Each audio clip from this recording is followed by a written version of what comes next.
Boas noites e benvidos á información local de Estrada Televisión neste martes 4 de decembro. Comezamos, como sempre, repasando as novas máis destacadas deste día en titulares. Adoptaron os acordos oportunos en relación á aceptación da proposta de investimentos da Consellería de Medio Rural no noso Concello.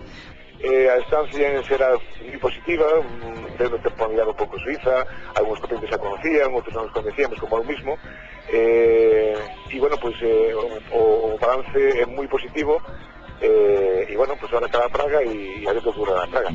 Entramos agora na información deportiva. O Campeonato Galego de Montaña 2008 recupera as subidas a Estrada e Cerredo e inaugurarán as probas de Rodeiro e Vila de Cruces.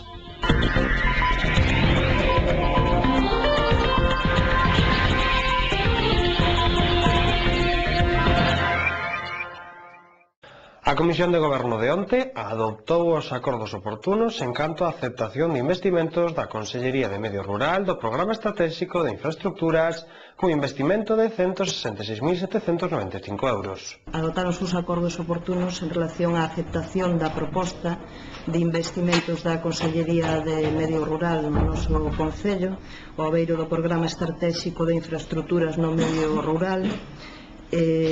Bueno, temos unha consignación importante, 166.795 euros destinados a obras no Concello da Estrada, e en concreto as obras que vai acometer a Consellería de Medio Rural son mellora da infraestructura viaria en Couso e Ramais, é dicir, na mesma parroquia de Couso, no lugar de en Maindo, tamén unha estrada en Maindo.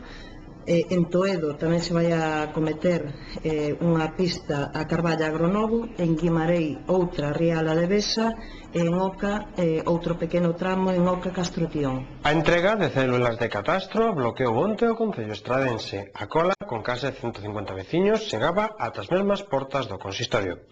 Dende hoxe as solicitudes deben realizarse nunha oficina provisional, reforzada e ubicada no Teatro Principal. O Goberno Municipal de Estrada prestouse fai un par de semanas a colaborar con Catastro e prestaron servizos cidadáns atendendo e axudando a estes últimos a conseguir na propia casa consistorial, sen seguir de Estrada e con bastante prontitude as novas células definitivas de propiedade e fincas resultantes da última revisión catastral no medio rural.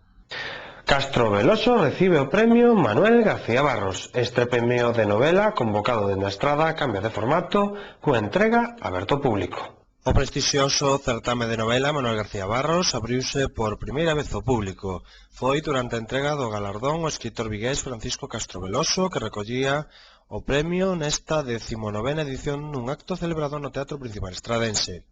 Rompíase así co formato habitual das últimas edicións ao redor dunha cea. Os asistentes recibiron xa a novela gañadora As palabras da néboa, coa que Castro suma outro premio á súa labor literaria. A obra ambientada no século XVI conta as vivencias des tres persoaxes, un campesino, un señor feudal e unha muller nos tempos das revoltas irmandiñas e da Inquisición. A novela, que ten como trasfondo a dificultade de ser humán para cada liberdade, acaba de ser editado por Galaxia, entidade que apoia a convocatoria do Concello de Estrada xunto á Secretaría Xeral da Política Lingüística. Castro Veloso, autor de outras exitosas novelas como Spam, coa que cadou o Blanco Amor o ano pasado, agradecía este novo recoñecemento e destacaba que As palabras da néboa fala da forza da palabra e dos soños. O pasado venres, a Coral Polifónica Estradense partía cara a Suiza para empezar a súa ronda de actuacións. No día de hoxe deixaban este país e partían cara a Praga, onde en vindeiros días continuarán as actuacións. O seu director, Javier Comesaña, explícabanos hoxe vía telefónica como está a resultar a viaxe e a acollida que están a ter. Vamos a empezar polo de onte, que foi un pouco o último que fixemos, cantamos no centro da nosa Galiza, tivemos un recibimento por parte deles pois co seu grupo de gaitas e o seu grupo de baile, que foi algo, pois, bueno, de alguma maneira extraordinario, que non esperábamos nos reciban desa maneira. Foi un concerto, creo que de amistade, porque, bueno, pois, como dixen onte no concerto, pois fusionanse os tres elementos fundamentales da música, que é a música instrumental, feito cada máis con instrumentos como nós, como a gaita, o baile, feito tamén con bailes tradicionales dos nosos, e a parte vocal, que a parte vocal pois eles non la tiñan e fomos nós a poñeira, non? Con lo cual, pois eses tres elementos fusionáronse onte no concerto.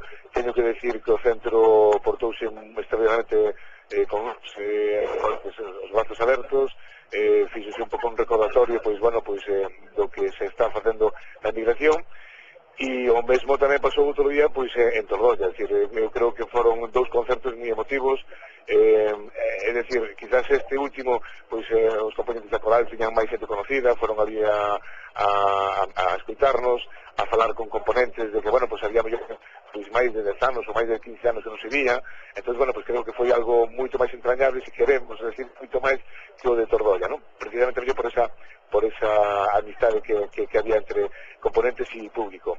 Entramos agora na información deportiva. O Campeonato Galego de Montaña 2008 recupera as subidas a Estrada e Cerredo e inaugurarán as probas de Rodeiro e Vila de Cruces. As comarcas de Deza e Tavieros Terra de Montes convertiránse o próximo ano no principal punto de atención de todos os afeccionados ao mundo do motor. Sexta tempada o Campeonato de Rallys Autonómico tivo como único referente a zona do Rally do Cocido. O calendario do próximo ano contempla a organización de ata 5 probas na comarca. Ademais da cita lalinense, o calendario feito público pola Federación Galega de Automobilismo inclúe 2 probas do Campeonato Galego de Montaña, a Estrada de Cerdedo, e outras 2 do Trofeo de Montaña, Rodeiro e Vila de Cruces. E hoxe poñemos punto final a información local nesta televisión con imaxes do concerto de Santa Cecilia da Banda Cultural da Estrada que tiña lugar o pasado sábado no Teatro Principal. Esperemos que disfruten coa súa música, saúdos e deica mañá.